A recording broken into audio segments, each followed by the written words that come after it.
Bonjour à tous, aujourd'hui nous nous retrouvons pour une nouvelle vidéo nettoyage remise en état, avec ce coup-ci un objet que nous voulions depuis un certain temps, un panneau de signalisation rétro-éclairé. Nous en parlions dans la dernière vidéo sur le panneau de non-dru lumineux, c'est chose faite, nous en avons désormais un, le fruit d'un long périple jusqu'à Compiègne pour le récupérer. Il s'agit d'un sens interdit, il fait 80 cm de diamètre pour environ 10 kg, il viendrait d'un axe routier aux alentours de l'aéroport de Roissy-Charles de Gaulle. Il est composé à l'intérieur d'un ballast, de 2 starters et de 2 tubes fluorescents de 20 watts. Ce panneau n'est pas fonctionnel pour le moment, son câble d'alimentation étant coupé et ses tubes fluorescents sont hors service. L'idée ici va donc être de procéder à un gros nettoyage pour retirer plus de 40 ans de saleté tout en laissant les traces du temps, l'objectif n'étant pas de refaire une rénovation complète. Puis le remettre en état en changeant les tubes fluorescents, les starters ainsi que le ballast qui présente de nombreuses traces de rouille. Pour sécuriser son fonctionnement, changer cette pièce par une neuve est donc nécessaire. Première étape, le nettoyage. La face avant du panneau tient grâce à un cerclage métallique tout autour qui est fixé via 5 vis. Une fois retiré, il suffit d'enlever la plaque en plexiglas comportant le logo du panneau.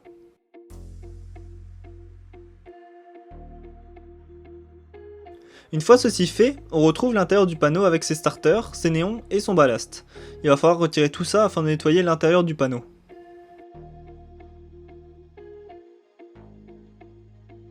Les néons sont juste connectés grâce à ces deux connectiques de chaque côté, il suffit juste de les retirer de leur fixation métallique.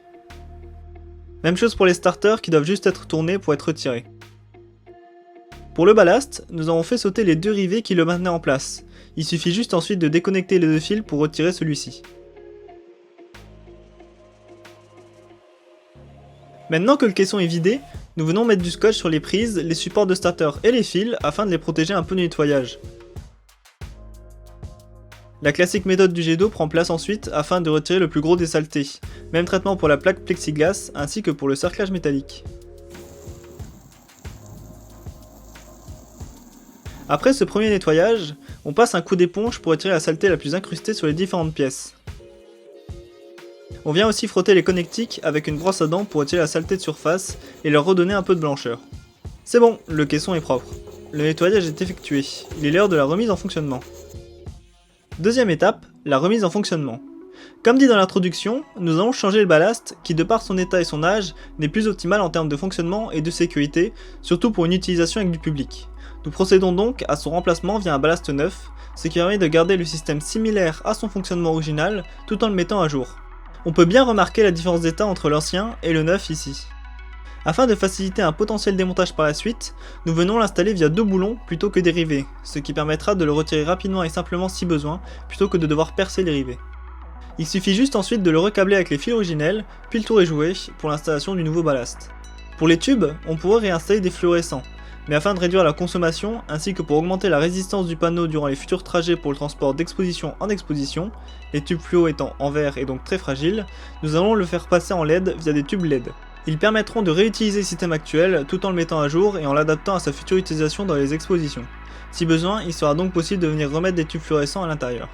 Les tubes LED choisis sont ceux-ci, ce sont des 8 watts en blanc neutre pour une puissance lumineuse de 900 lumens. Pour les installer, il suffit juste de remplacer les anciens starters par les starters LED fournis avec, puis de venir brancher les tubes avec les connectiques originelles.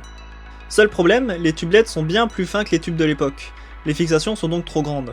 Pour résoudre ce problème, nous venons installer ces caoutchoucs avec du scotch double face. Il suffit juste de venir les coller sur les fixations pour rétrécir l'espace disponible et ainsi maintenir les tubes LED. Une fois fait, les nouveaux tubes sont désormais très bien tenus, ils ne bougent plus et ne risquent pas de se décrocher. Voilà, c'est terminé, les nouveaux tubes sont en place, les starters aussi, ainsi que le ballast. Il ne reste plus qu'à l'allumer.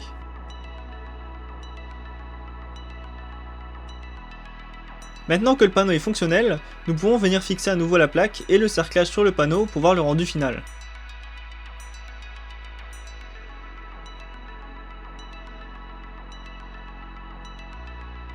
Le rendu est vraiment bon. Bien que la plaque soit abîmée par le temps, l'effet lumineux se répartit plutôt bien sur le panneau. Il est désormais opérationnel pour de futures expositions et va rejoindre directement nos collections, en espérant pouvoir mettre la main sur d'autres de ces panneaux rétro-éclairés par la suite. Merci d'avoir regardé, à bientôt!